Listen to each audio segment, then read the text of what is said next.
বর্তমান সময়ে জনপ্রিয় অভিনেতা তৌসিফ মাহবুব দিন দিন বাংলা নাটকের জনপ্রিয়তা বেড়ে চলছে। সেই ধারাবাহিকতায় আবারও নতুন নাটক নিয়ে হাজির হয়েছেন জনপ্রিয় এই অভিনেতা।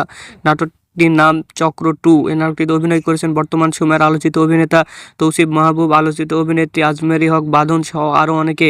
এই নাটকটি রচনা ও পরিচালনা করেন ভিকি জায়েদ। নাটকটি খুব শীঘ্রই আই স্ক্রিনে অরিজিনাল ওটিটি প্ল্যাটফর্মে দেখতে পারবেন। আপনারা দেখতে চাইলে অবশ্যই আই স্ক্রিনে ঈদে চোখ রাখুন এবং নিয়মিত নতুন নতুন নাটকের আপডেট পেতে হলে অবশ্যই চ্যানেলটিকে সাবস্ক্রাইব করে রাখুন। পরবর্তী ভিডিওর জন্য অপেক্ষা করুন।